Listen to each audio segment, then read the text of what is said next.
Bienvenidos sean nuevamente a esta serie de videos para el curso de Aprendiendo GNU Linux A con el buen Guido. Muy buenas noches, muy buenas tardes, muy buenos días, no sé en qué momento estén viendo este video, pero pues vamos a trabajar el día de hoy con la temática de conocer las arquitecturas y las capas que permiten que el sistema operativo o plataforma operativa GNU Linux permitan que los usuarios disfruten ampliamente trabajar con él. Y para ello, pues vamos empezando a platicarles acerca de la arquitectura para las plataformas operativas. Nótese, hay algo interesante. Tienen que aprender a distinguir cuando se dice sistema operativo, porque generalmente cuando hablamos de un sistema operativo hacemos referencia al kernel, o hacíamos referencia al kernel. Ahora hacemos referencia al kernel y a todo lo que está alrededor del kernel, o núcleo del sistema operativo. Para poder hacer que ese kernel o núcleo sea de utilidad para los usuarios, se le ha agregado muchas aplicaciones y muchas formas de trabajar. Por lo tanto, ya no nada más es el sistema operativo. Se habla de la plataforma operativa. Y en el caso de los ecosistemas que se trabajan alrededor de los núcleos, pues todo eso son las plataformas operativas. Y así podemos hablar del sistema operativo Mac OS, que tiene esa referencia, tiene su propio ecosistema, su propia plataforma.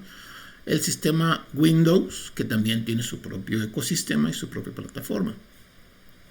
Bueno, ya que más o menos les platiqué un poquito para que se entendieran los términos, pues una plataforma operativa es la suma de todos los elementos que les permitan a un usuario realizar su trabajo ordinario, su trabajo cotidiano, asignado o determinado dentro de una computadora.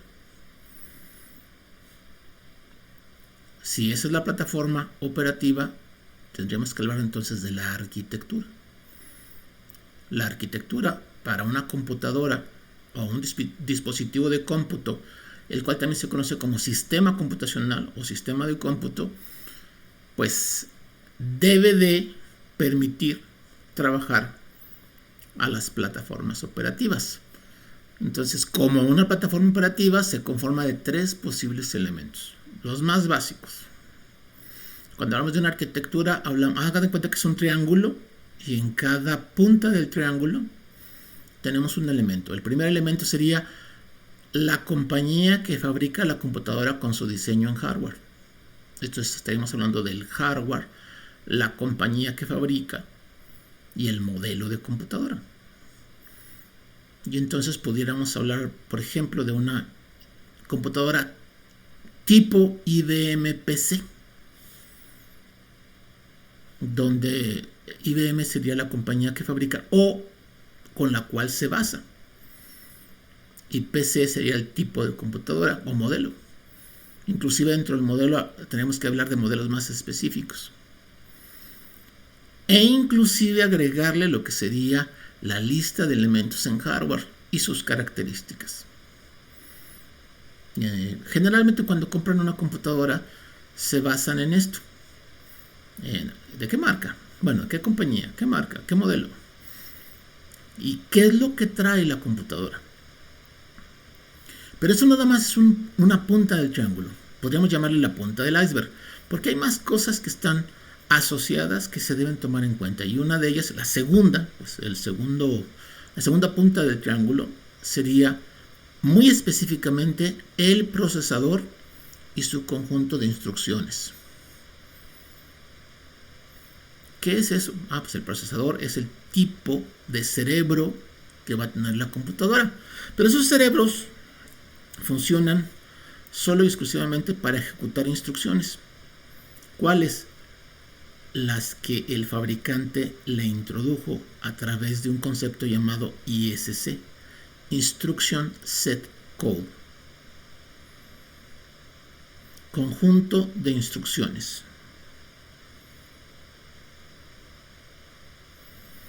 Bueno, Cada procesador, aunque se fabrique de forma diferente y algunos sean mejores que otros, cada uno le responde a un conjunto de instrucciones y eso permite que diferentes software se pueda ejecutar en los mismos procesadores y en los otros procesadores que son compatibles, porque todos en su conjunto respetan este Instruction Set Code o código de instrucciones, conjunto de código de instrucciones. Eso permite la versatilidad de software. Y por eso se venden muchas computadoras de muchos modelos, con muchos tipos de procesadores, pero que soportan y permiten el mismo software. Ok, ya tenemos los dos puntos del triángulo, me falta el tercero. ¿Cuál es el tercer elemento en una arquitectura? El sistema operativo que funciona sobre el procesador y el hardware. Y aquí sí hablamos de un sistema operativo, en específico un núcleo, que es el que va a mover o se va a mover a través de este conjunto de instrucciones y va a poder gestionar el hardware que le propone el equipo de cómputo. Para que se entienda mejor, vamos pasando a la siguiente. Antes de entrar a esto, si ustedes compran una computadora, generalmente se las venden con los tres elementos. O sea, la marca, el conjunto de elementos en hardware, esto es el disco duro, la memoria, los puertos, etcétera, etcétera, etcétera. Los discos duros, perdón. Los procesadores, los discos duros, todo eso. Ay, ya me hice un poquito de bolas. En el caso del procesador, la computadora le dice, mira, es un procesador de tal compañía, de tal modelo, y su instruction set code o su código de conjunto de instrucciones es, por ejemplo, x86-64. O sea, tiene instrucciones que respetan x86-64. Y todos los procesadores que respetan x86-64 pueden ejecutar el mismo software, aunque sean fabricados de forma diferente y de compañías diferentes. Y aparte dice, y trae este sistema operativo, que generalmente no nos dejan escoger, ¿eh? O sea, para donde voltees dices, ay, mira, traen el mismo. ¿Cuál va a ser la diferencia? Cómo se ve un poquito en la pantalla, que es un poquito diferente en cada una de ellas, y qué tan rápido se ejecuta. Por eso amo a Linux, bueno, a GNU Linux, porque me da la libertad de escoger cuál quiero de todos. Bueno, ok, ahora sí, regresamos. Si tomamos en cuenta exclusivamente el sistema operativo no es, aunque es monolítico y es un solo código, no se define como un solo elemento así, arbitrario, no. Se identifica generalmente por elementos que trabaja dentro de él. Y entonces los elementos relativos para el funcionamiento de un sistema operativo son, primero antes que nada, el hardware que es soportado. Esto es el hardware de la computadora o dispositivo, lo físico. Ese hardware lo debe conocer el sistema operativo y debe saber cómo manejarlo. Si partimos del hardware, que es lo más físico, lo más tangible, nos vamos a ir pasito a pasito para arriba. Dirían por ahí, ok, tengo el hardware. Okay. Si ustedes tienen una computadora apagada o apagan su computadora, no lo hagan ahorita, lo que van a tener es puro hardware. ¿Qué hace el hardware? Nada si está apagado. Pero lo tienen y les costó un dinero. Ok, supongan que lo encienden. La computadora, hagan de cuenta que estaba muerta y ahora está viva. El asunto es que sabe, no mucho. Lo único que sabe es que necesita de un arrancador. ¿Qué es un arrancador? Es un elemento en software especial que le da ese toque de vida, ese toque de inicio, que lo único que sabe es necesito un sistema operativo. Todavía no lo tiene. Está arrancando. Y eso que controla ese arranque es el arrancador. Es un pequeño software que se instala generalmente en los principales medios de almacenamiento. Ahí existe el arrancador. Y lo único que sabe que sabe la computadora cuando se enciende es que tiene que ir ahí donde está ese arrancador y copiarlo a la memoria y dejar que haga su trabajo. Entonces tenemos un arrancador. ¿Cuál es la función del arrancador? Buscar un sistema operativo. En función más específica, un núcleo o kernel de un sistema operativo. Bueno, entonces el arrancador lo único que sabe es voy a buscar un sistema operativo, lo encuentra y dice ok, mira, aquí tengo un sistema operativo, lo va a cargar a memoria y después va a desaparecer. Esa es su función y es para lo único que sirve. Hay un detallillo por ahí muy importante. El arrancador puede encontrar más de un kernel o núcleo de un sistema operativo o de varios sistemas operativos. Y entonces, si yo tengo muchos kernels o núcleos de sistemas operativos, pues me puede dar una lista. Oye, es que aquí tengo instalado tal sistema operativo con este kernel, con este otro kernel, y este otro sistema operativo con este kernel. Y también tengo este otro sistema operativo que aunque no tiene un kernel normal, sí tiene una forma de arranque.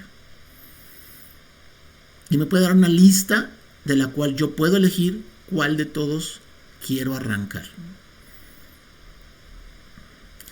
Ok. Esa es la función del arrancador. Vámonos un poquito para arriba. El arrancador lo que hace es tomar un kernel o núcleo de un sistema operativo, copiarlo a la memoria y dejar que ahora que tome el control ese kernel o núcleo. Cuando toma el control, empieza a reconocer la computadora en su globalidad, en todos sus elementos, en hardware, y preparar los elementos lógicos. Tenemos elementos físicos y elementos lógicos. Perdón, no son elementos, son recursos. Recursos físicos y recursos lógicos. Y ahora sí, el sistema operativo está trabajando. Ya reconoció toda la computadora y entonces ya ofrece una forma de trabajo a un potencial usuario que se encuentra frente de él. Una forma de poder trabajar con toda la cantidad de hardware y lo diferente que pueden ser dentro de una computadora es a través de lo que se le llaman los manejadores o drivers. Los manejadores se comunican con las controladoras de hardware y de tal manera se unen que permiten que una computadora pueda ver todo lo que está a su alrededor y pueda manejarla, aun cuando sea muy diferente. Muy bien, el sistema operativo ya está funcionando, ya reconoció todo el hardware y dice, ok, todo está bien, ¿qué quiere hacer el usuario? Hay un usuario. Sí. Ok, entonces tengo que ofrecerle una interfaz para que se comunique conmigo, sistema operativo, para saber qué es lo que quiere. Y entonces nos damos otro brinquito. Arriba del sistema operativo está la interfaz del usuario o la interfaz con el usuario. Y aquí generalmente hay dos líneas. O la interfaz es solo y exclusivamente en texto y a través de órdenes.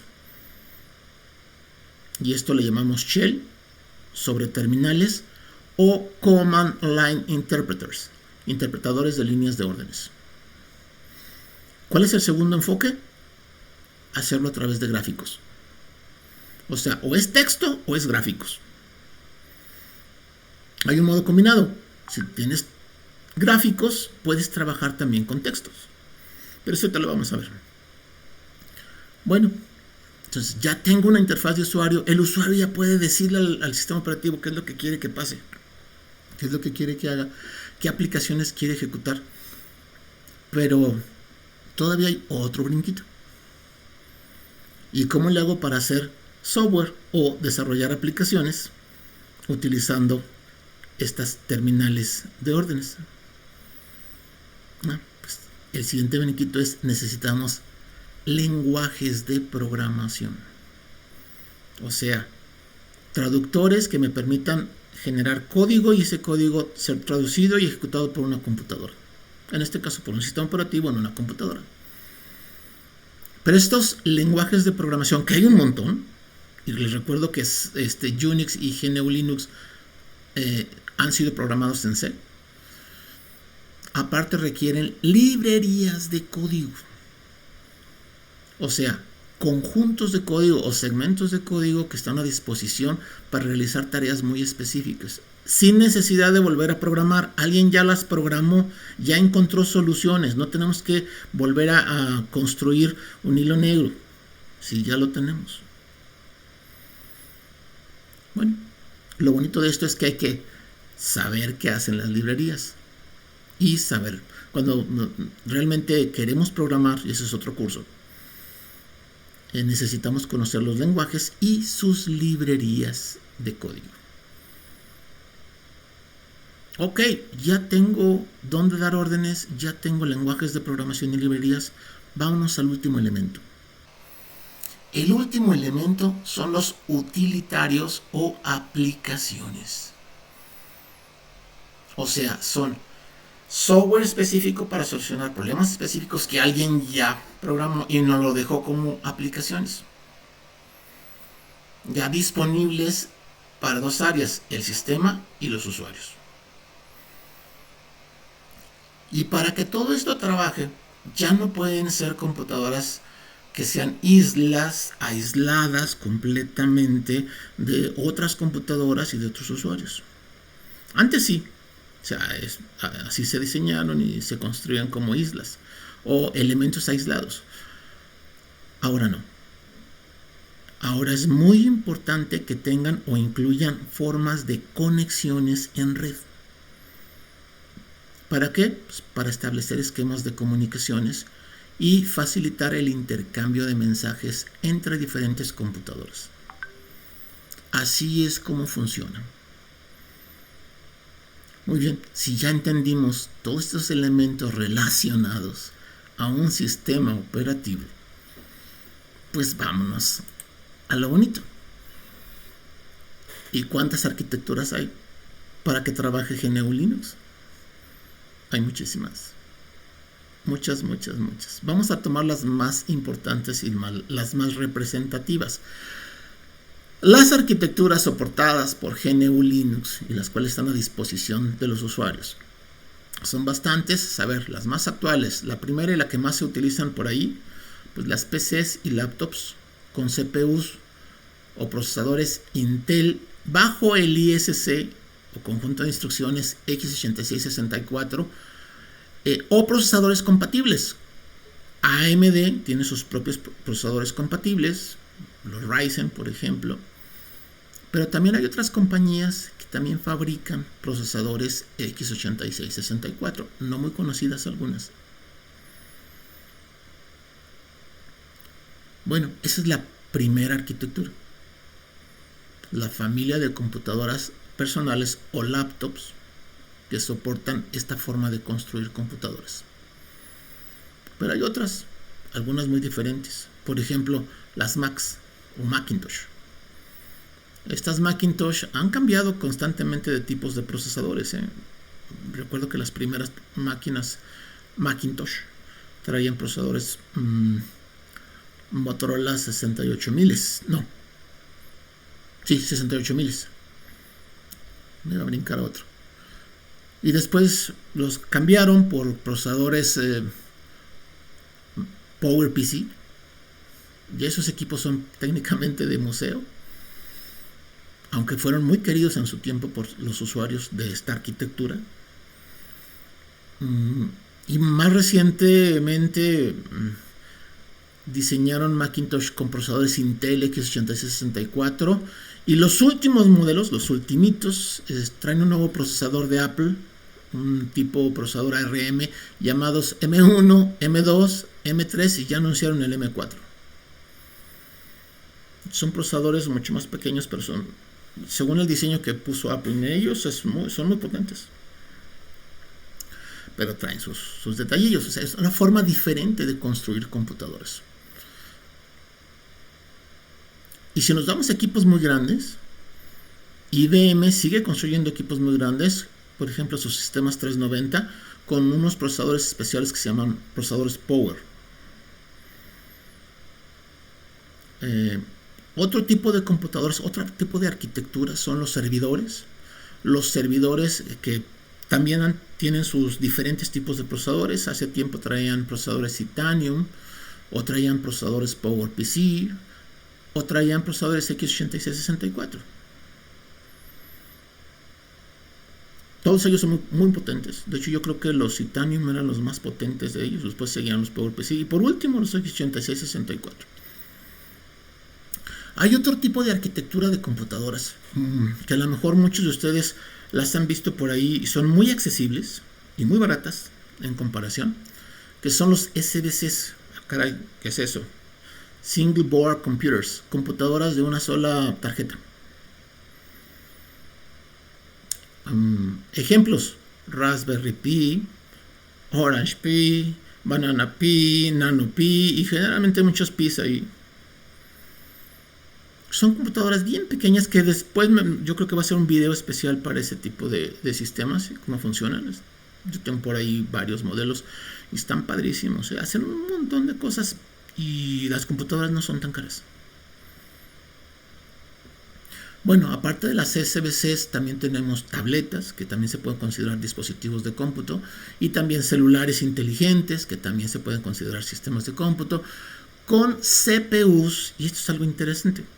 Es un modelo muy especial de procesador que se llama modelos ARM o arquitecturas ARM. ARM es el Instruction Set Code. Hay muchas formas de construirlo, hay muchas compañías que lo hacen.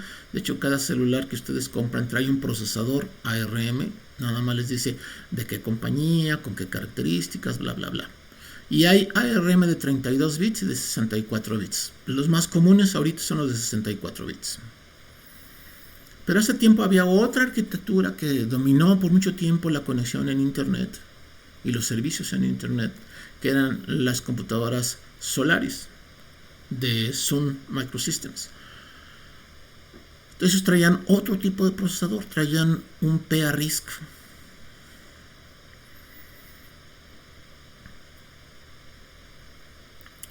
Desgraciadamente ya se han ido a la menos, a la baja, y ya son muy difícil poderlos encontrar funcionando. Y también está renaciendo otra arquitectura que se llama OpenMIPS. De hecho, proviene de un procesador especial que le pusieron por nombre MIPS, y lo hicieron Open Hardware. O sea, publicaron la forma de cómo construir esos procesadores. Entonces, si hay compañías que quieren construir sus procesadores bajo MIPS liberado, entonces pueden tener computadoras con arquitectura OpenMIPS. Y están saliendo muchos dispositivos pequeños del tipo Pi, o sea, el tipo Raspberry Pi, pero en lugar de traer los procesadores ARM, traen procesadores OpenMIPS. Y Linux anda ahí. GNU Linux también se mete en eso. Y bueno, hay más arquitecturas. Hay muchísimas más arquitecturas, algunas muy específicas, algunas exclusivamente para vehículos automotores, etcétera, etcétera. Y eso es lo relativo a arquitecturas, a esos tres elementos. Lo que sería el hardware, o lo que la compañía establece como hardware, el procesador, y por supuesto, en la última esquina, el sistema operativo que se implementa para este tipo de arquitecturas es GNU Linux.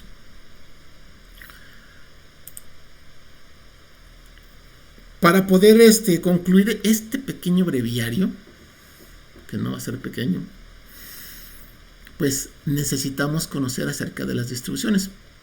¿Qué son las distribuciones? Pues son elementos en software que toman en cuenta estos tres elementos de una arquitectura para proveer una solución para los usuarios para que puedan trabajar a gusto. Entonces juntan todo el software que se requiere, pero deben trabajar en esa arquitectura, o sea, en ese hardware, en ese procesador. y con ese núcleo. En este caso, GNU Linux es toda una plataforma porque incluye el kernel o núcleo de Linux y todos los utilitarios de GNU. Entonces, las distribuciones actuales para GNU Linux se incluyen en una muy larga lista. Yo le he calculado ahorita más de 300 y me quedo corto, yo creo. Donde cada una distribución, o sea, que todas son diferentes entre sí en algo, tiene lo propio para ser usada. O sea, todas tienen una razón para ser usadas. Sin embargo, y dadas sus diferencias, las principales y más conocidas son, y empezamos por, digamos así, la importancia o impacto que han tenido principalmente para Internet, Red Hat y Fedora. O sea, Red Hat es la compañía principal, Fedora es la compañía que alimenta con software a Red Hat. Red Hat es comercial, Fedora es gratuita. Y dentro de Red Hat y Fedora, ellos promueven versiones o distribuciones para múltiples plataformas. O sea, hay Red Hat para plataformas x86-64. También hay para IBM, procesadores Power 390. Hay también para viejos procesadores PowerPC, etcétera, etcétera. Entonces, cuando hablamos de una distribución y hablamos de qué arquitecturas soportan, la distribución lo dice. ¿Sabes qué? Yo te puedo permitir que bajes lo que soy, pero te puede funcionar en tales y tales y tales arquitecturas. Otra que es muy conocida, muy conocida, es Debian. Y yo creo que más conocida aún es Ubuntu, aunque Ubuntu se basa en Debian. Y también ellos tienen para múltiples plataformas. De hecho, Ubuntu permite trabajar con PCs y laptops con x86-64, pero también con ARMs y CVCs. De hecho, es lo que yo más uso. Versiones de Ubuntu que transformo para que funcionen en Raspberry Pi, Nano Pi, Orange Pi. Y luego viene otra muy conocida para los que sabíamos de Linux hace muchos años, que es Slackware. Pero Slackware tiene poquitas plataformas, no tiene tantas. Y luego viene otra compañía muy fuerte, que es SUSE y OpenSUSE, que también sacan su GNU Linux de su marca para varias plataformas. Y luego también está Linux Mint, que es una muy bonita distribución, también soporta varias plataformas y etcétera. En general, se van a dar cuenta de que hay muchas distribuciones y algunas se especializan en algunas arquitecturas y por consiguiente en algunas plataformas. Si quieren saber más acerca de estas distribuciones y en qué plataformas trabajan, es de cajón. Váyanse a distrowatch.com y ahí van a tener un listado enorme de lo que son las distribuciones y en qué plataformas trabajan. Ok, vamos a la siguiente, por favor. Cada distribución está pensada para un tipo de computadora según su función. O sea, hay muchas distribuciones, sí, pero no todas son para todos los tipos de computadoras. ¿Cómo? ¿Hay tipos de computadoras? Sí. ¿Hay muchas computadoras diferentes? Sí. De hecho, podemos explicar rápidamente la clasificación general de los tipos de computadoras que se pueden conseguir y utilizar. Y las podemos clasificar en principalmente 3 elementos. Las computadoras grandes, muy grandes, las computadoras medianas y las computadoras pequeñas o personales. Las computadoras grandes, muy grandes y las computadoras medianas tienen la característica de soportan a una larga cantidad de usuarios. Entre más grande la computadora, mayor cantidad de usuarios simultáneos. O sea, son multiusuarios, verdaderamente multiusuarios. Y las computadoras pequeñas, y personales no. Esas computadoras están diseñadas para trabajar con un solo usuario enfrente. Por eso que son computadoras personales. Ok, vámonos a las muy grandes. ¿Cuáles son las computadoras realmente grandes? O grandes, muy grandes. Pues tenemos las supercomputadoras. Son unos monstruos. Y por favor, si quieren saber de supercomputadoras, pues tienen que ir a Top 500. Top500.org. Y ahí van a encontrar las 500 mejores supercomputadoras en un momento dado. Es una fotografía en un instante dado. Las más recientes. No se le acaban de las características que tiene una supercomputadora. Ni tampoco de los precios. O sea, se gastan millones y millones de dólares en construir una supercomputadora. Y luego vienen las computadoras grandes, no tan grandes como las supercomputadoras, pero también son muy grandes, como los mainframes. Los mainframes vienen siendo los dinosaurios de las computadoras. Fueron las primeras que se construyeron, han evolucionado, se han hecho muy poderosas, pero sigue siendo el mismo modelo con el cual se iniciaron las computadoras. Son los mainframes. Y hay varias compañías que siguen trabajando en la construcción de mainframes. Por ejemplo, IBM es una compañía que sigue fabricando mainframes. HP es una compañía que sigue fabricando mainframes y de eso viven, Y también son muy caras. Diferencias. Las supercomputadoras generalmente son para ciencia e investigación. Y los mainframes para negocios. Ok, vamos a las medianas. Desgraciadamente las medianas van mucho a la baja, a excepción de uno. Había antes lo que se conocían como las minis y midis computadoras. Las mini computadoras y las MIDI computadoras. Con esto empezaron a trabajar en las oficinas. O sea, en las oficinas compraban una mini o una MIDI, dependiendo de qué tamaño se requería, y pues con eso trabajaban para todos los usuarios de la oficina. Una sola computadora atendía a muchos usuarios en la oficina. Este modelo cambió cuando llegaron las computadoras personales. Se dejaron de comprar las minis y las midis y se empezaron a comprar computadoras personales. Y créanme, salía más barato. Aunque era mejor tener las minis y las midis, salía más barato tener computadoras personales, con un desorden en aquel momento. Pero las computadoras personales no salieron de la nada. Antes de las computadoras personales hubo un modelo de cómputo súper revolucionario a la cual le llamaron workstations. Las workstations eran una clase, una categoría de computadoras de lo mejor, y nacieron junto con las redes de computadoras. O sea, las workstations trabajaban de forma gráfica con usuarios y de forma colaborativa en red. Una sola computadora podía atender muchos usuarios en red y podían colaborar con el trabajo de todos los que se requería que estuvieran involucrados. Era un modelo padrísimo. Cuando nacieron las computadoras personales, lo que querían era parecerse a las workstations, pero nomás que las computadoras personales no tenían tan buenas capacidades.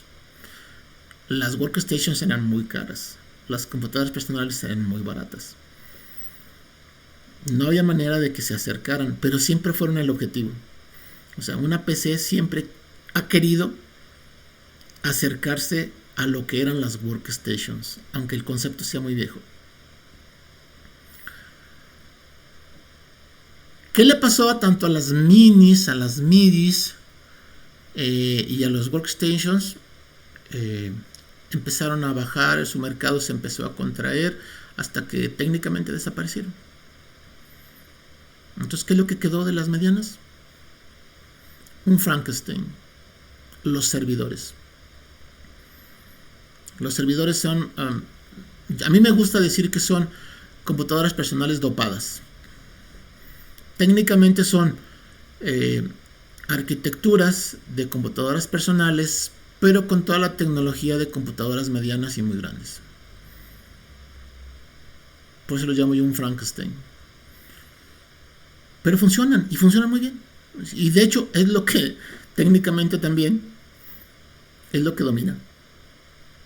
Queremos hacer trabajo que antes hacían las minis y las midis, no necesariamente las workstations, pero sí las minis y las midis. Pues esto lo hacen los servidores. Y lo que hacen los workstations, pues bueno, ahora lo hacen o lo intentan igualar con computadoras personales. ¿Qué pasa con las últimas, las personales pequeñas? Pues bueno, las computadoras personales o pequeñas son computadoras pues que no son tan potentes, pero cumplen con sus objetivos. Están diseñadas para trabajar con un solo usuario, y hay varios tipos en pequeñas. No nada más son las PCs y laptops. También están las tabletas, los celulares inteligentes, los SBCs, las computadoras para el Internet de las Cosas y las wearables. Es otro tipo de computadora que a lo mejor todavía no les han platicado, pero me gustaría que lo buscaran en internet, que es una wearable. Técnicamente es una computadora para vestir, o que se usa como vestido, bueno, como ropa, como la ropa que usamos. No es ropa, pero se usa como la ropa, o sea, va va en el cuerpo y hace sus funciones, y tiene la movilidad que tiene la ropa. A donde nos movemos va la computadora. Bueno, ok. Esas son las categorías. Las grandes muy grandes, las medianas que ya nada más quedan los servidores, y las personales que hay muchas variantes. Ok, vámonos a el siguiente. Para poder trabajar con todo eso que ya les expliqué, pues hay que trabajar por capas. De hecho, GNU Linux toma el mismo modelo de capas de Unix. Como su hijo, como buen hijo, tiene la misma forma de establecer capas y funciones. Entonces, en las distribuciones se deben seleccionar los múltiples elementos para construir la plataforma operativa. Sin embargo, esta selección tiene referencias a llenar espacios entre las capas de operación. O sea, hay capas inferiores y capas superiores. La capa más inferior es el hardware y la capa más superior vendría siendo el usuario. Entonces tenemos que determinar funciones entre ellos. ¿Sí? Entre las capas de operación, las cuales determinan qué aplicación o elemento se inserta en cada uno de los espacios. Hay capas que nada más tienen un solo elemento, hay capas que tienen muchos elementos, dependiendo de la función que se deba de cubrir. Pero esto se define partiendo desde el hardware, que le digo lo más abajo, que constituye un dispositivo de cómputo, hasta las aplicaciones que son de utilidad a los usuarios para la realización de su trabajo cotidiano. Y vamos a ver las capas. Ahí están las capas. ¿Qué es lo que tengo más abajo? Hardware de la computadora. Ahí está el hardware. Corresponde a todo lo que tiene una computadora como dispositivo, todos los elementos. Y ahora sí, nos subimos un poquito. ¿Qué debe haber arriba del hardware? El arrancador.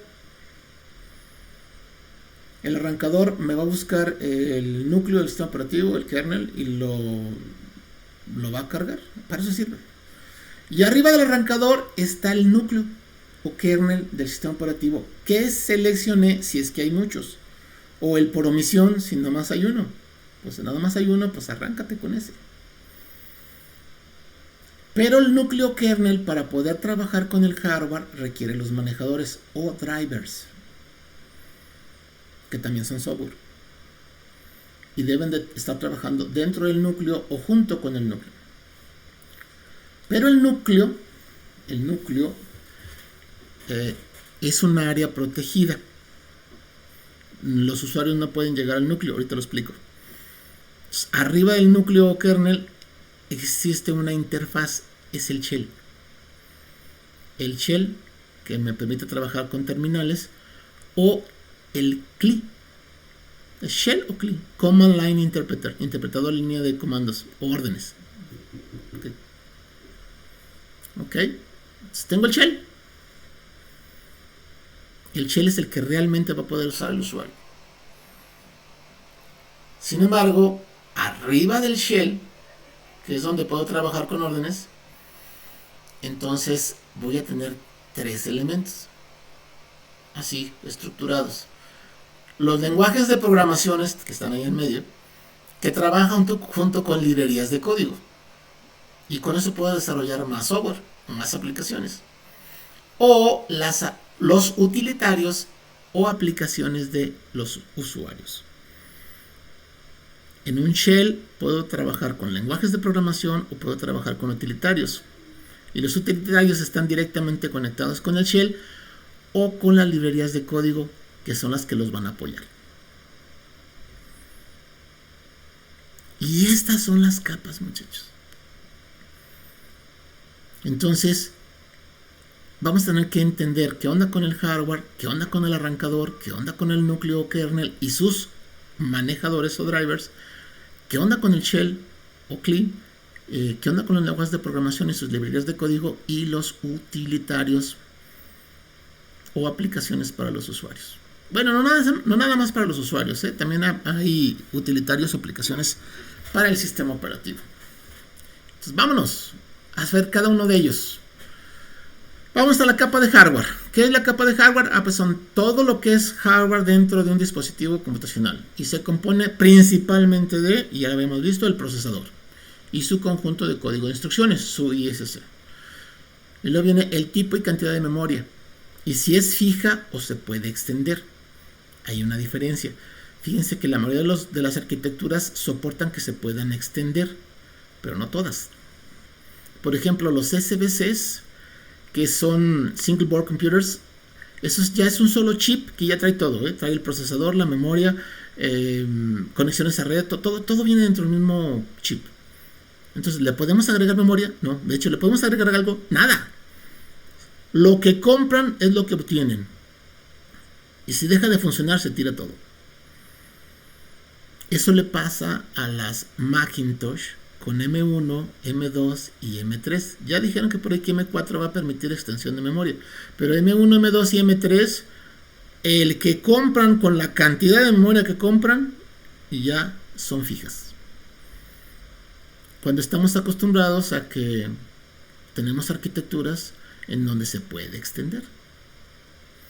Bueno, y luego viene el tipo de almacenamiento que pueden utilizar, qué tan grande y qué tan veloz. Y hay muchos tipos de dispositivos de almacenamiento. Discos duros, sí. Discos de estado sólido, también. Memorias USB, también. Micro SSDs o SDs, micro SSDs, sí, también. Y hay también de diferentes velocidades. A mí me gusta mucho un nuevo modelo de discos que están muy padres, muy veloces. Bueno, también están algo caros. Se le llaman discos NVMe. Y es algo completamente diferente. Son discos electrónicos, tipo de estado sólido, pero en lugar de parecer un disco, parecen memorias. Se compran una tirita con chips y tienen un conector especial que se llama M2. Entonces son NVMe con conexión M2. La mayoría de los motherboards modernos traen ese tipo de conexiones, y entre más tienen, más discos soportan. A mí me encantaron porque son súper veloces. O sea, una computadora que antes se parecía muy lenta, le puse uno de esos y uff, dije, Carlos, espérate, tú no eras tan rápida y ahorita me asombraste. Ok, entonces hay muchos tipos de almacenamiento que pueden usar. Y viene por ahí también si usan o no usan multimedia, o sea, si soportan canales de multimedia, o sea, canales de video, canales de audio. Y si en esos trabajan con gráficos potentes o con gráficos muy simples. Si traen una tarjeta gráfica o una controladora gráfica, pues les da mayor posibilidad de trabajar con gráficos mucho más veloces. Y algunas de ellas también tienen soporte para inteligencia artificial.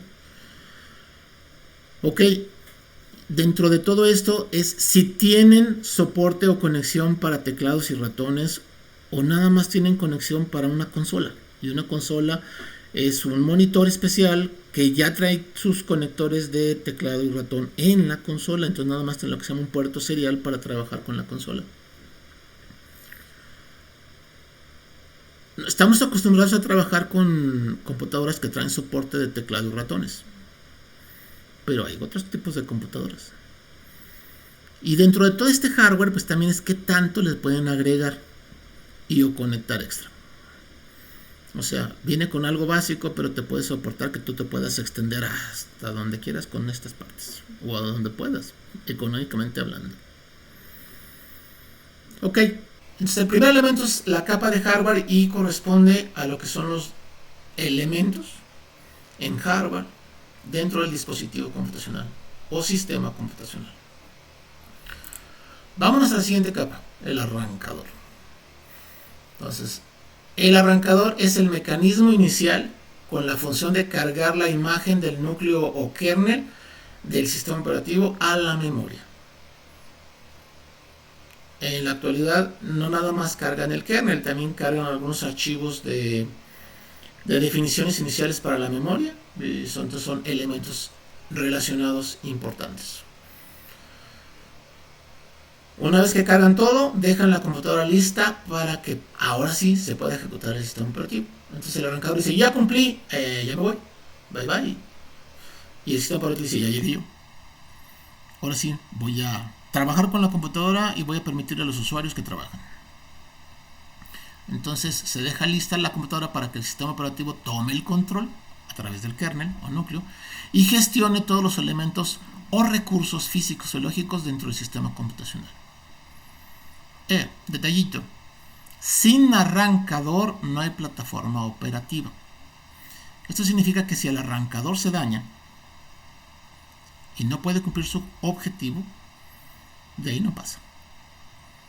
Y me imagino por ahí que en algún momento de su vida han tratado de prender una computadora y la computadora dice, hey, no encuentro el sistema operativo. ¿Quién creen que avisa que no encuentra el sistema operativo? Pues el arrancador. O dice, tengo un error. O nada más se pone en pantalla azul o en pitidos. Pi, pi, pi, pi. Es que el arrancador o no se encontró o está muy dañado. Y definitivamente para trabajar con GNU Linux hay muchos tipos de arrancadores. Se han desarrollado bastantes softwares que tienen la función de ser arrancadores. Yo creo que el más conocido de todos se llama Groove. El Groove es un arrancador muy común y en la actualidad soporta dos tipos de definiciones de discos. Los que son tipo DOS o IBM DOS con Master Boot Record o los nuevos GPT con EFI. Entonces Groove dice, espérate, déjame checo cómo está tu disco. Tu disco es de este tipo, no hay bronca, yo manejo el arrancador. Es más, busco el arrancador donde debe de estar. Son diferentes, pero Groove los une. Hay otro arrancador que se llama Lilo, Linux Loader. Lilo o Linux Loader funciona de una manera, es muy viejo, pero funciona de una manera muy particular. Primero arranca un DOS, una pequeña partición DOS, y sobre DOS trabaja Lilo, y Lilo dice, ok, yo ya soy el arrancador, déjame busco el kernel de GNU Linux. Ya lo encontré aquí, perfecto. Ahora sí, subo el kernel de GNU Linux. Hay una tercera forma de trabajar que no pasa ni por Groove ni por Lilo, es por EFI directo. Es con discos GPT y con definiciones EFI. Entonces, en EFI se almacena el núcleo. Entonces la definición de EFI dice, mira, aquí tengo un núcleo, ¿qué quieres que haga? Arráncalo, ok, lo copio directamente. Generalmente es cuando solamente se tiene un solo sistema operativo para trabajar. Bueno, ¿cuál es la función del arrancador entonces? Busca el kernel, lo copia a memoria y dice adiós. ¿Qué pasa si no tienes un arrancador? No hay sistema operativo, no hay plataforma operativa. Si tienes un buen arrancador, puedes tener múltiples sistemas operativos instalados y te puedes ir con cuál quieres trabajar. Ok, vamos a la siguiente capa. La capa es el núcleo o kernel. Esta capa de núcleo kernel es la que realmente gestiona todo el hardware. Por cierto, cuando hablamos del kernel o núcleo de GNU Linux, sí, estamos hablando de esa partecita que controla Linux Torvald. O sea, Linux Torvald, como dictador benévolo, es el que decide qué es lo que hay, qué es lo que se toma en cuenta, qué es lo que se mejora y qué es lo que se introduce en nuevas versiones de este kernel o núcleo. Y aquí hablamos de un término muy importante, versiones. Significa que a través del tiempo ha habido cambios importantes, y estos cambios importantes se liberan a través de versiones, que son números.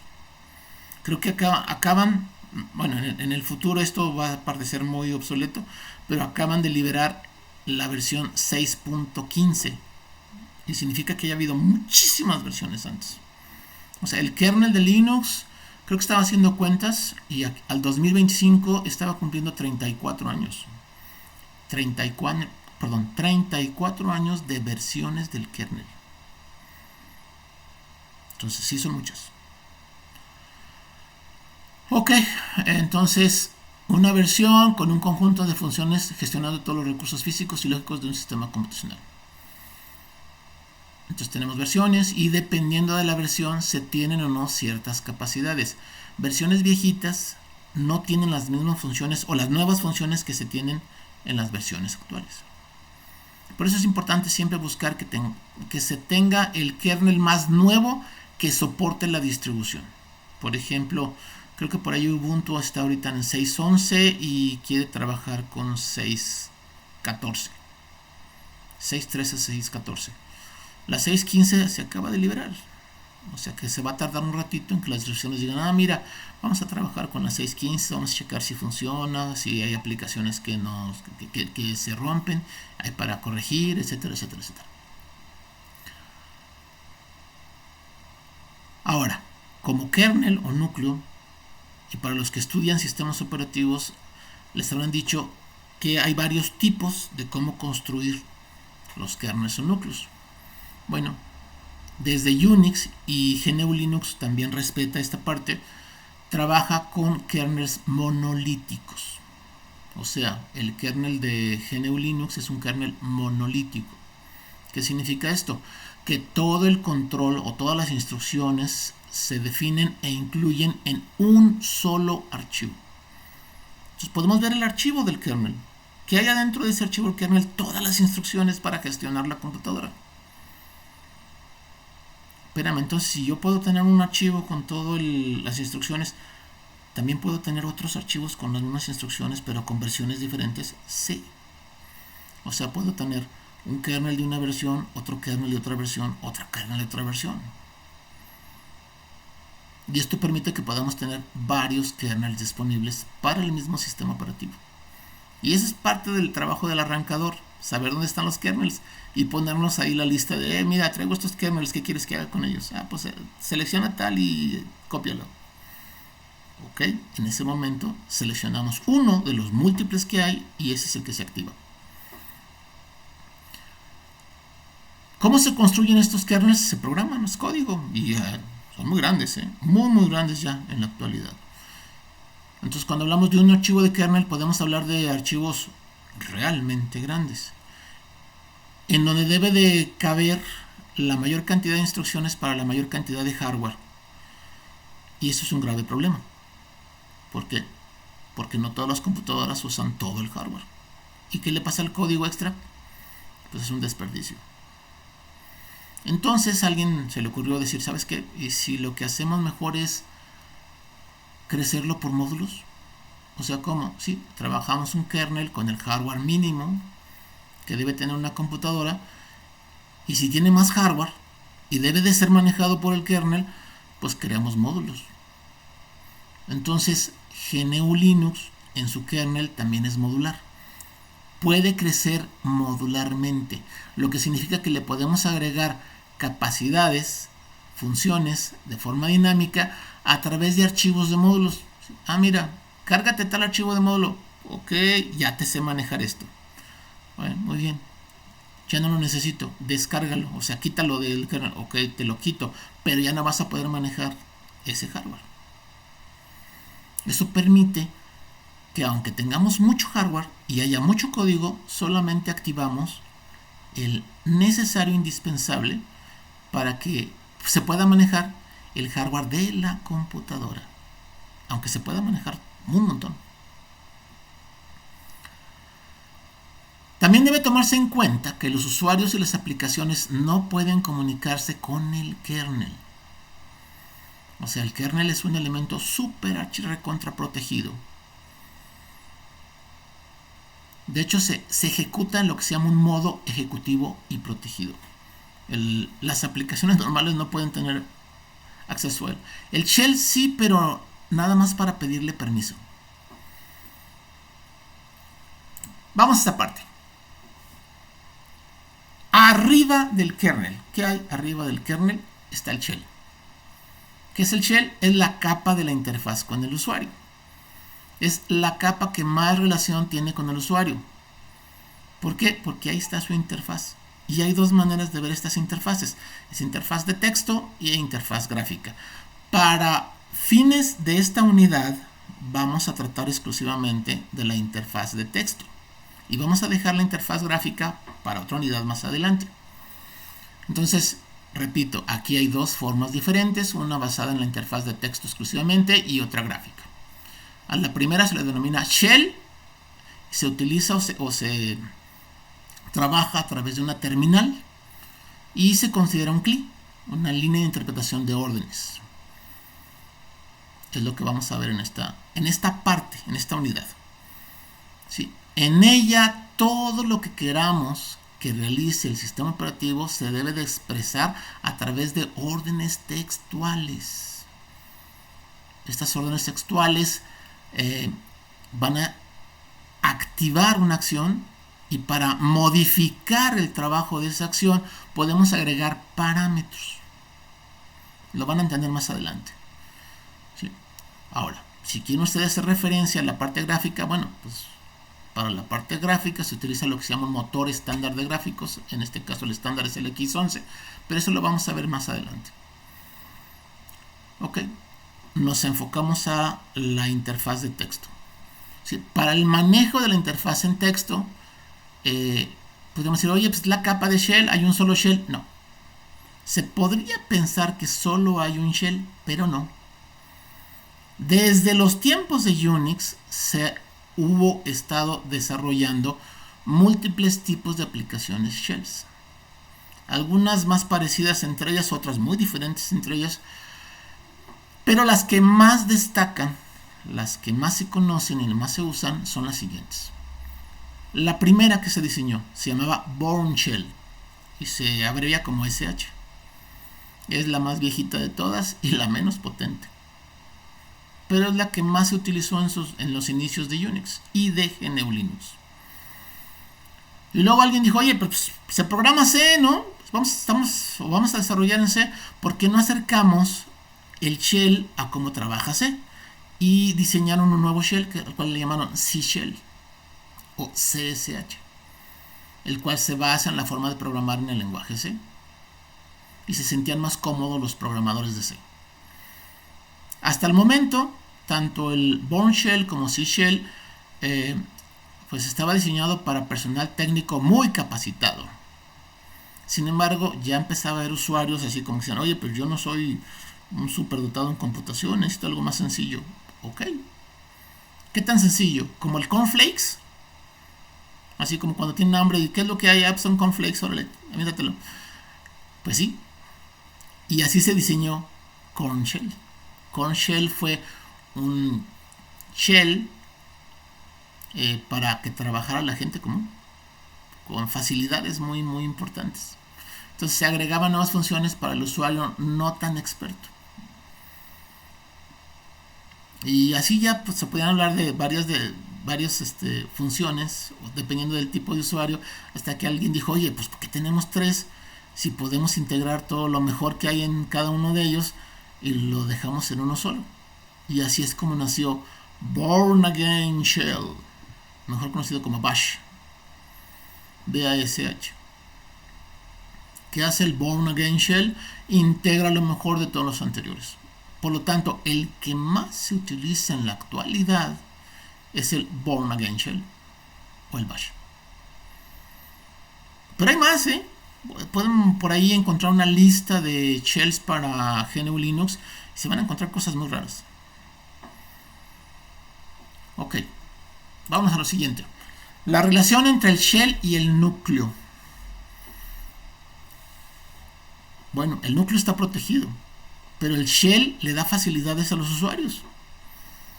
Entonces, los shells, de hecho de ahí viene el término shell. Shell es un término anglosajón que hace referencia a una concha o protección.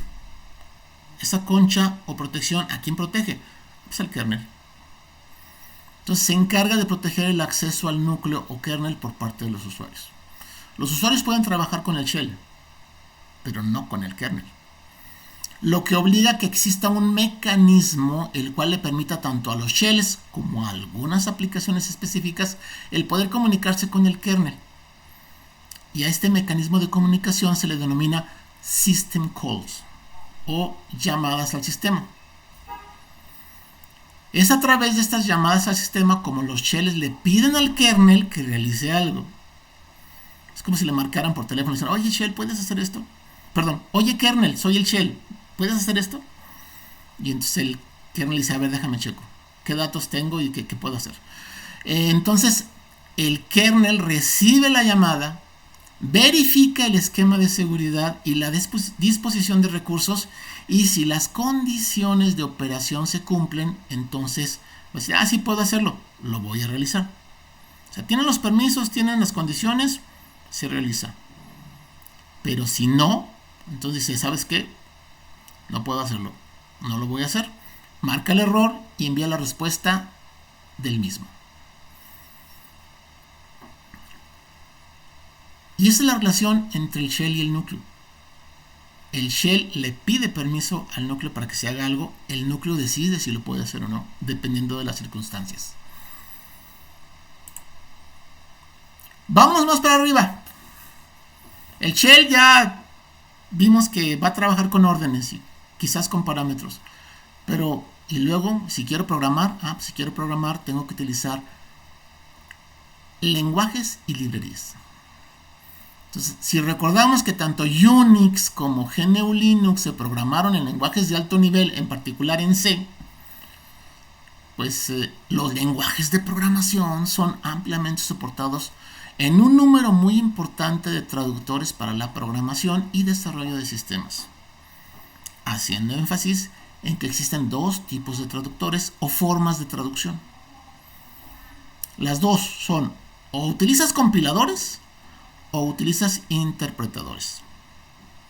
Y luego hay una forma mixta que son entre compiladores e interpretadores, se le llaman interpillers. Ok, los compiladores trabajan de una manera, ya lo veremos en el curso de programación, y los ejemplos de lenguajes compilados son C, C++, Basic, sí, el original Basic era compilado, COBOL, Fortran, Pascal, Rust, etc. Y los traductores e interpretadores trabajan de otra manera y tenemos ejemplos como Perl, PHP, Python, Ruby, JavaScript. Sí, JavaScript es interpretado, etc. Y un ejemplo de un elemento mixto, que es un poco complejo pero está muy padre, son los interpillers y es el lenguaje Java. Sí, Java trabaja muy raro, pero funciona bien. ¿Ok? Cada uno de los lenguajes, el que seleccionen y se instale, porque se tienen que instalar para que trabajen, se apoya en un conjunto de código predefinido y listo para apoyar a los programadores y sus códigos, denominados librerías. Las librerías son un conjunto de múltiples segmentos de códigos, los cuales pueden llamarse e incluirse dentro de las aplicaciones que generan los programadores. Pero no nada más se deben llamarse, no. Se debe saber cómo funcionan para que puedan ser usados con éxito. Y muy importante, cada lenguaje incluye un subconjunto de elementos en sus librerías, por lo que se deberá de instalar cada una de ellas para que cuando sean requeridas previo su uso como código predefinido para que sean un éxito. O sea, no puedo decir la librería de C o la librería de PHP. No, en las librerías de C hay un montón de sublibrerías. Y en las librerías de PHP hay un montón de sublibrerías. Y hay que saber cuáles se tienen que instalar. Se instala el lenguaje y se instala el subconjunto de librerías.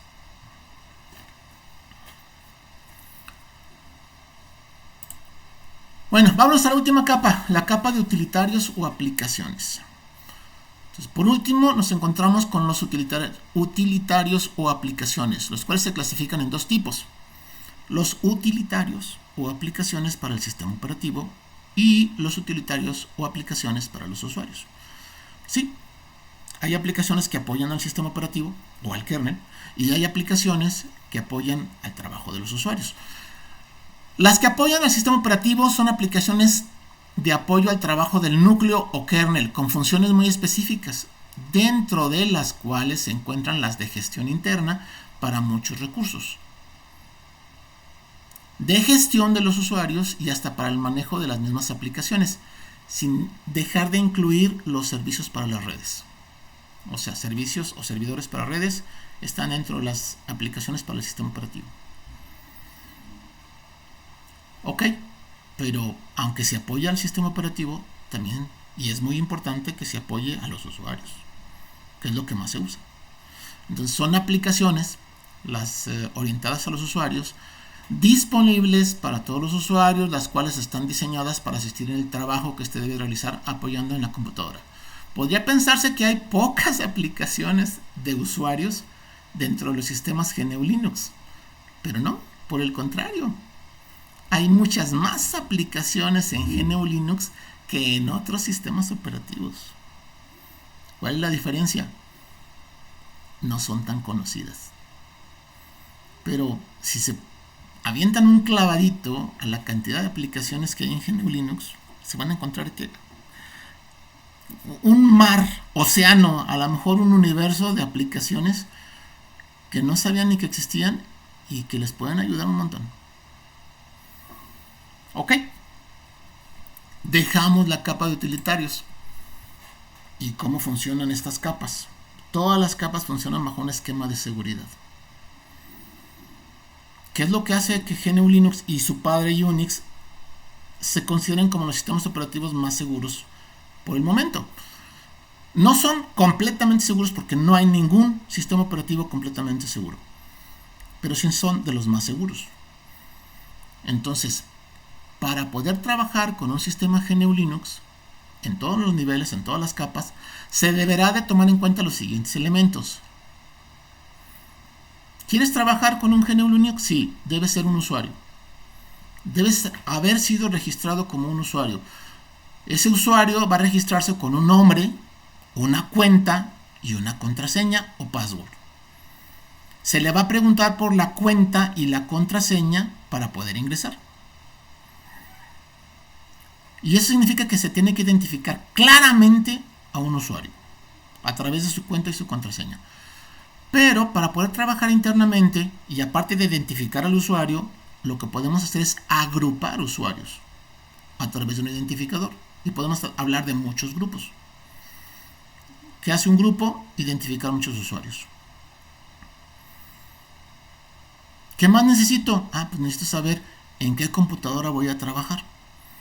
Esto significa que cada computadora necesita una dirección o un nombre para la computadora para poder realizar una sesión remota usando una terminal remota bajo texto.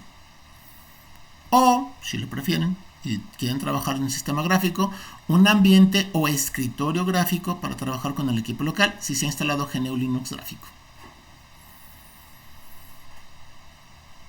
Si ya entendieron qué se requiere, pues hay una relación especial entre seguridad, archivos y permisos. Dentro del esquema de seguridad, el elemento base para asegurar es el archivo. Y esto viene de la regla desde Unix. Para Unix, todo lo que hay en un sistema operativo se puede representar como archivo. Y GNU Linux respeta esa forma de construir el sistema operativo. Entonces, si el elemento básico es el archivo, y en Unix todo es archivo, y en GNU Linux se gestiona todo como un archivo, pues entonces si protegemos los archivos, protegemos todo el sistema. Ahora, cada archivo maneja 3 tipos de permisos básicos. O sea, ¿qué es lo que se puede hacer con un archivo? Hay 3 cosas. Leerlo, que es lectura, o read. Escribirlo, o escritura, que es write. Y ejecutarlo, que es la X, o X. Son 3 permisos diferentes. Hay más, pero bueno, hay 2 muy especiales. No, hay 3, otros 3, pero están muy especiales. Estos permisos que están definidos ahí se aplican, pero a 3 tipos diferentes de identificadores de usuarios. Uno es el usuario dueño. Entonces el usuario dueño de un archivo puede tener cualquiera de estos 3 permisos: lectura, escritura, ejecución. Y luego viene el grupo dueño. Por eso se agrupan. Y le puede dar permisos al grupo en general. Entonces el grupo puede tener sus permisos de lectura, escritura o ejecución. Y luego, si no eres el usuario y no estás en el grupo, entonces tienes que ser reconocido como los restantes. Y los restantes que no son el usuario o el grupo o pertenecen al grupo, también pueden tener sus permisos de lectura, escritura y ejecución. Y en base a este esquema se decide si una acción se realiza o no. O sea, dentro del esquema de seguridad, cuando se quiere hacer algo, se tienen que checar estos permisos.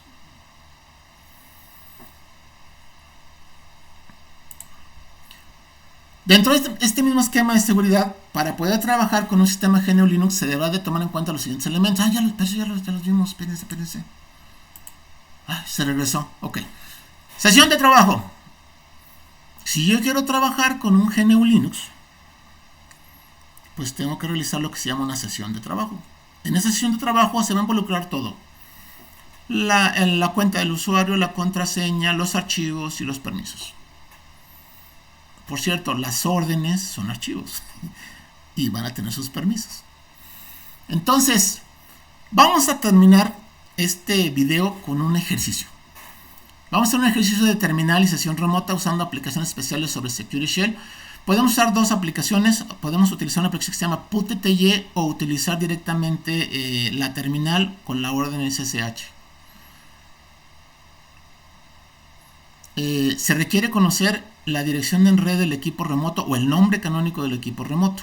Voy a usar un nombre canónico para un servidor que tengo yo en mi universidad. Eso significa que cada universidad o cada instituto en el cual participan en este curso, pues debe tener su propio servidor de GNU Linux para que puedan acceder de forma remota. Se requiere también de una cuenta y una contraseña válidas y una advertencia. Deben saberse la cuenta y la contraseña, porque si no y intentan entrar muchas veces, fallar muchas veces el ingreso bajo esquemas de seguridad muy específicos, puede terminar en bloqueo en las conexiones a ese equipo. Los bloqueos suelen ser temporales, pero es para evitar que intenten hackear a los equipos. Es un esquema de seguridad. Y entonces, chicos, pues muchas gracias por su atención. No terminamos, vamos a la sesión de ejemplo.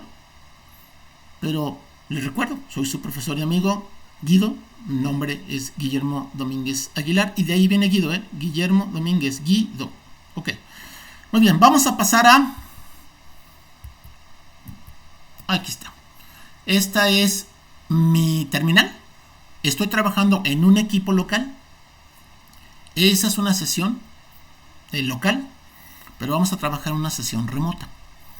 Entonces voy a trabajar utilizando la orden Security Shell y me voy a entrar como root, que root es, no se los expliqué, ¿verdad? Root es la cuenta del dios del equipo. Es el superusuario. Lo que dice root se hace. O cuando lo dice root se hace. No importa que sea, así sea destruir el equipo. Voy a entrar como root en... déjenme ver cuál era. ¿Se vas? No. Academia. Así se llama la máquina. UA.mx. Se está intentando comunicar con la computadora. La computadora ya le dijo, oh, ya te encontré. Ya encontré que hay un usuario root. Pero ¿cuál es su contraseña? Pues si no te la sabes, no vas a entrar. Ok, le voy a dar la contraseña. No se van a ver. Todo lo que es manejo de contraseñas nunca se ven. Así que tienen que tomar en cuenta mentalmente qué están haciendo. Porque no se va a ver el error. Si cometen un error les va a decir, no, esa no era. Y van a tener que volver a iniciar. Y aguas, muchos fallos los bloquean. Ok, ya entré, chicos. Ya entré, ya me dice, ¿sabes qué? Tus datos de ingreso, asuntos de qué pasó antes de que ingresaras, bla, bla, bla. Ya entré y ya estoy trabajando en la línea de órdenes, en el CLI, en el Command Line Interpreter. Y estoy trabajando en Bash. Entonces necesito órdenes. Por ejemplo, una orden que se puede utilizar es clear. Clear es límpiame la pantalla. Le digo, hostname, ¿qué computadora eres tú? Ah, pues yo soy la computadora academia.a.mx. Oye, ¿quién soy yo? Ah, pues tú eres root. Y esto es a través de puras órdenes, señores. Puras órdenes. Y vamos a tener que trabajar con aprender órdenes. Y eso lo vamos a ver en la siguiente unidad. Muy bien, chicos, pues este fue el ejemplo. Voy a salirme de la sesión remota con una orden muy sencilla que se llama exit. Con exit ya abandoné el equipo remoto, estoy en el equipo local. Y pues también voy a decirle adiós a esta sesión local. Y pues, chicos, con esto terminamos el video de este tema. Es un video extenso, pero espero que haya sido, uno, de su agrado y dos, de amplio servicio para que aprendan. Porque ese es mi objetivo. Que aprendan el tema con el buen guido. Tengan excelente lectura y observación del video. Muy buenas noches, muy buenas mañanas o muy buenas tardes, dependiendo de la hora que lo hayan visto. Y nos vemos en la siguiente. Nos vemos.